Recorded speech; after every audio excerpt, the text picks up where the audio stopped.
नमस्कार दोस्तों, आज मैं एनाबेल डॉल की दूसरी कहानी बताना चाहती हूँ। यह कहानी एक सच्ची घटना पर आधारित है। पिछली कहानी में हमने सुना था कि जो एनाबेल डॉल थी वह मार्सला की मृत्यु के बाद गायब हो गई थी। लेकिन मार्सला की मृत्यु के बाद जब जॉन वेल जो उसके पिता थे उन्होंने उस गुड़िया को ढूंढने की बहुत कोशिश की, लेकिन वह गुड़िया दोबारा नहीं मिली। फिर हमें 1978 में अमेरिका में सुनाई दिया कि एक डोना नामक लड़की के घर में यह गुड़िया पाई गई है। आइए उस कहानी के बारे में हम लोग जानते हैं कि डोना के साथ उस एनाबेल डॉल ने क्या किया था। यह कहानी 1978 में अमेरिका में सुनाई दी। एनजीओ अपनी बच्ची डोना के लिए उसके बर्थडे गिफ्ट लेने के लिए मॉल में गई थी। एनजीओ डोना की माँ है। बहुत ढूंढा लेकिन कोई डॉल अच्छी नहीं लगी। फिर अचानक एनजीओ की नज़र एक डॉल पर पड़ी। वह डॉल बहुत सुंदर थी और उस डॉल को मॉल के सबसे कोने में रखा गया था। लेकिन एनजीओ को उस डॉल ने इतना आकर्षित कर लिया था कि उसके लिए वह मुँह मांगी कीमत देने के लिए तैयार थी। मॉल वाले ने भी पैसे की लालच में उस डॉल को एनजीओ को दे दिया। हालांकि वह जानते थे कि यह डॉल हमारे मॉल की नहीं है, लेकिन कुछ पैसों के लालच में उस डॉल को एनजीओ को दे दिया। एनजीओ उस डॉल को अपने घर लाकर अपनी बेटी डोना को दे दिया। डोना उस गुड़िया को लेकर बहुत खुश हुई। अब डोना को वह गुड़िया इतना अपने ओर आकर्षित करती थी कि डोना उससे लेकर खाना खाती तथा बेड पर और उसे लेकर सोती और अपनी मम्मी से भी बात नहीं करती। अब डोना सिर्फ उस डॉल से बातें करती थी। डोना 10 में पढ़ने वाली छात्रा थी। अब डोना को पढ़ाई पर में मन नहीं लग रहा था।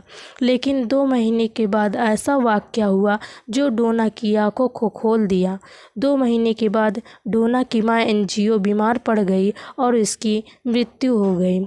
इस चीज़ का डोना पर बहुत गहरा प्रभाव पड़ा। लेकिन उस गुड़िया को डोना की माँ ने बहुत प्यार से दिया था, इसलिए उस गुड़िया को डोना छोड़ना नहीं चाहती थी। लेकिन एक दिन डोना उस गुड़िया को लेकर बेड पर सोई हुई थी तो करीबन 2 बजे उसे किसी बच्चे की हंसने की आवाज़ सुनाई देती है और वह आंखें खोल कर देखती है कि वह गुड़िया बेड से उठकर कुर्सी पर रखी हुई है। तब डोना को डाउट होता है। अब ऐसा रोज़ होने लगा। डोना गुड़िया को अपने साथ लेकर सोती, लेकिन सुबह जब वह देखती तो वह गुड़िया कभी तो कुर्सी पर, कभी मेज़ पर, तो कभी ज़मीन पर गिरी हुई मिलती। एक दिन डोना का बॉयफ्रेंड लू डोना के घर पर आया और डोना के बेडरूम में चला गया और डोना उसके लिए पानी लेने के लिए किचन में चली गई। जब वह वापस आई तो वह देखती है कि जो डोना का बॉयफ्रेंड है लू, वह घबराया हुआ है और डोना से कहता है कि तुम उस गुड़िया को हटा दो, यह गुड़िया ठीक नहीं है। यह कहकर वह चला जाता है। समय बीतता गया। एक दिन लू फिर डोना के घर पर एक फ्रेंड के साथ आया। वह फ्रेंड डोना की दोस्त थी और डोना ने वो अपने फ्रेंड को लेकर किचन में चली गई और लू को अपने रूम में बैठा दिया और डोना की फ्रेंड को डोना के साथ चली गई। अचानक लू तेज़ी से चिल्लाया और दोनों कमरे में जाकर देखते हैं कि लू के शरीर पर खून लगे हैं और उसके शरीर पर नाखून के निशान हैं। लू ने बताया कि इस गुड़िया ने मुझ पर हमला किया है और यह गुड़िया मुझे मारना चाहती है। फिर डोना ने उस गुड़िया को कूड़ेदान में फेंक दिया।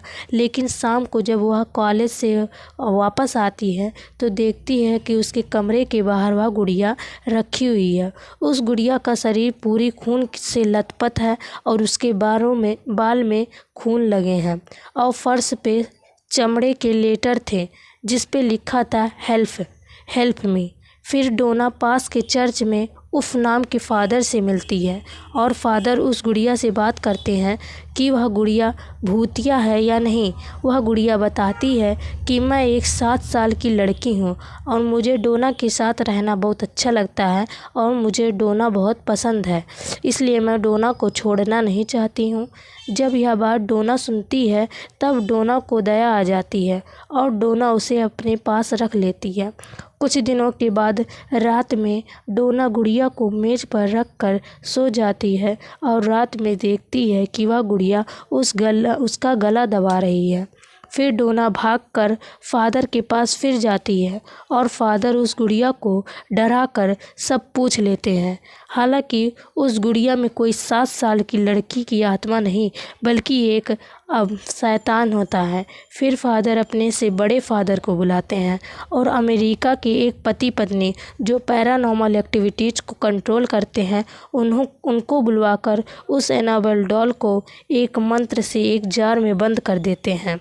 उसे बंद कर देने के बाद उस पर लिख दिया जाता है कि डू नॉट टच, इसे छूना मना है, यदि इसे छू देंगे तो तबाही आ जाएगी।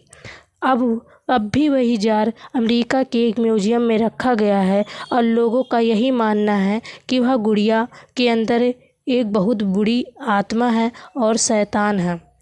और यदि हमारी इस कहानी आप अच्छी लगी हो तो हमारे चैनल को सब्सक्राइब कीजिए, लाइक कीजिए एवं बेल आइकन दबाना ना भूलें और हमारे कमेंट बॉक्स में कमेंट ज़रूर करें। धन्यवाद।